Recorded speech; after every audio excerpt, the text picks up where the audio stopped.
video again. A little bit of a ramble here, and yes, I'm wearing the same thing as in the last video. We're just trying to get a couple done before I fall too far behind. So we're actually doing this as a VR to Drew because I watched her video on meeting a deity, and I was just so happy at how happy she was, and how by the end of the video she was just so excited to be working with a deity. Like, I'm really glad, because I get that same feeling from so many of my deity interactions, that it's really kind of a special, one-of-a-kind experience that changes from person to person, and I think it's just amazing. On that same topic, I think that it needs to be addressed that your deities, your guides, aren't necessarily always going to be completely around you and at your every call, every time. And I know that Shadow Harvest went through a long period of feeling that way about Persephone, as far as I can pick up from her videos, is that she kind of felt alone for a while. And I call it when spirit goes silent. And usually it doesn't last that long. Usually you'll just be sitting there and you're going, it's so quiet inside my head. There's nothing going on. There's nobody around. There's nobody talking to me. And it can be really concerning. And I'm addressing this like today because I've had a similar experience very recently, and it's still going on. My guide, we're very close, or I thought, I still think. And sometimes you'll just kind of sit there and you'll feel out the energy, and you'll feel out, this is what's me, this is what's something over there, this is another person, what they're bringing in, and I always can feel his presence. Like, whenever he's there, I can feel him there. And it's comforting to me, because it feels like no matter where you are, you don't have to face the world alone.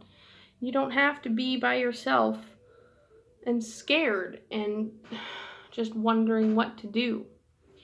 So this past week,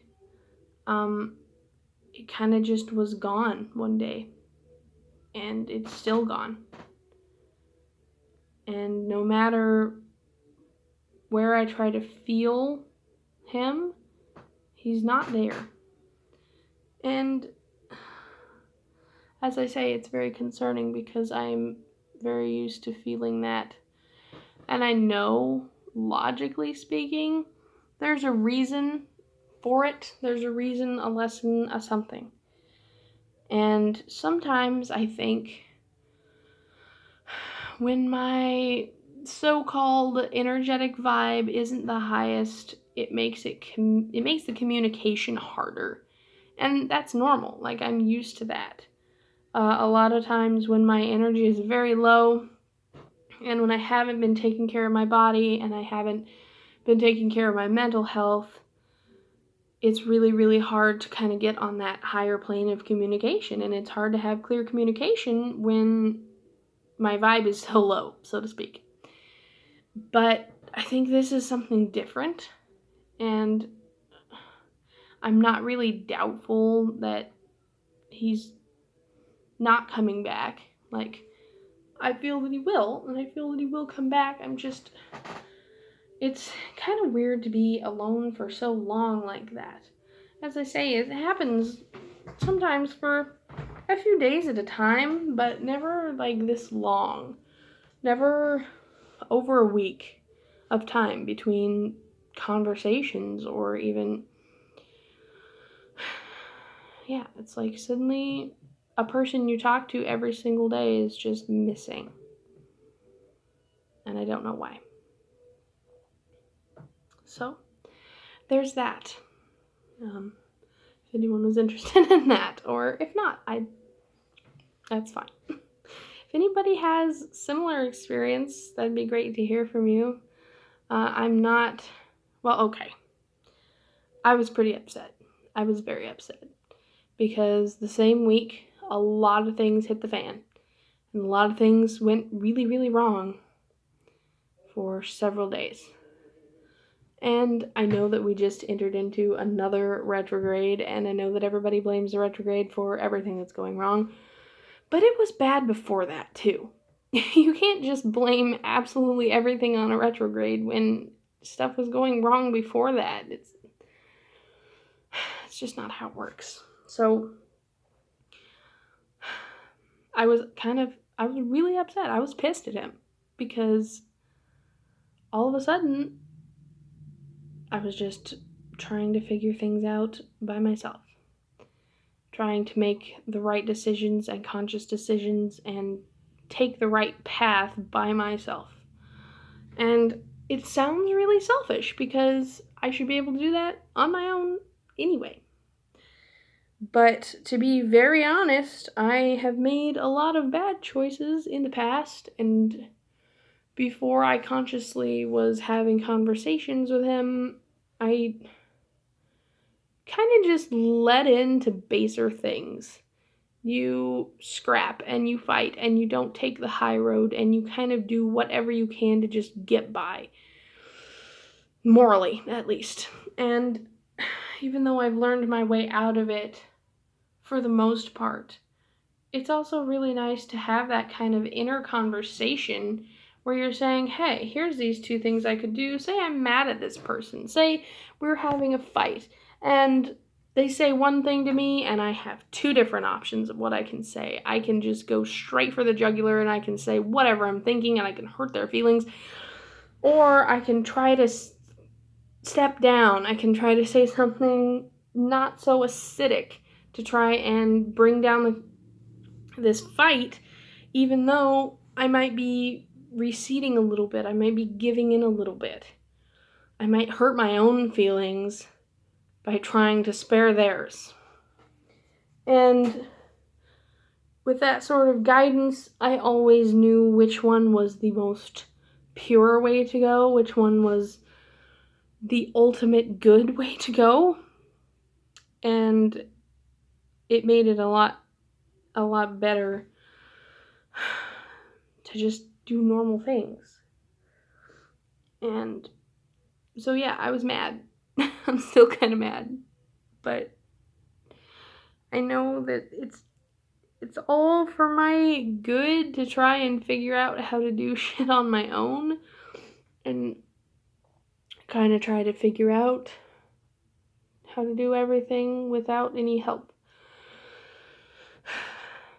And as I said earlier, I have no doubt that he will be back, and a lot of people will probably just say, it's okay, you're crazy, there's voices in your head, you should probably be getting therapy. I have no doubt about that. If I could afford therapy, I would. But I also absolutely believe that there are higher beings that come down to help people out. And people who don't listen to them end up being pretty trashy human beings. So it could be a combination of not having a high enough vibration. It could be a combination of not taking care of myself and kind of doing whatever I can to get by.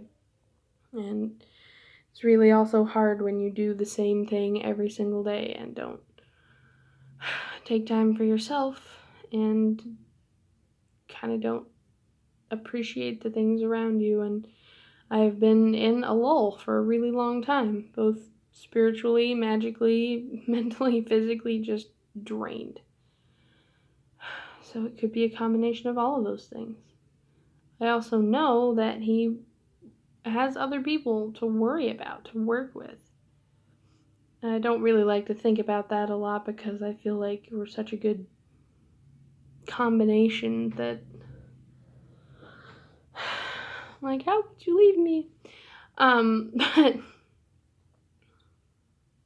yeah, I'm really glad for Drew to have found a deity to work with.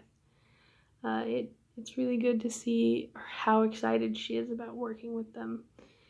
He was really good in helping me to and from all of my deities' planes, I guess, if you were. If I go down to the underworld, I'm a little apprehensive about going alone. And I kind of always had him there to help me not screw up what I say to all-powerful gods. Like, it's really helpful. He also was constantly telling me to do rituals and things, which I was really bad about. And we were starting to go through holy books together. And from what I've gathered, he was Presbyterian or Pentecostal in mortal life. And so we started with the Bible, obviously, because he's not, like, pagan to begin with. So, yeah, he's in between realms working with whomever, and me being pagan was absolutely fine. We worked well over that. But he also was like, hey, you should do this to get a broader understanding of religion and deity and spirit in whole, and it was actually a really good learning experience. And I plan to read the Quran, and I plan to read whatever religious texts that I could to get a better experience. And going through the Bible is really difficult, so it was much better with help. But I haven't been going through it lately. And as I've said before, I used to I wasn't Christian necessarily, but came from kind of that background and okay, I've prayed before. I mean, I just don't like that anymore. I said to God, as it were, thank you, and goodbye. Basically, thank you, I'm going another direction. And I think it ended on good terms. I mean, but if anyone's worried about, oh, you're reading the Bible, you're going to get sucked into a different religion that's not paganism, and you're on a pagan channel, and you're talking about witchcraft. Yeah, so, just to stop you right there. Okay, this is getting a little long-winded. Basically, congratulations, Drew. I'm really glad that you found a deity to work with. And good luck in all your future endeavors. Okay, I'll see everyone later. Have a good night.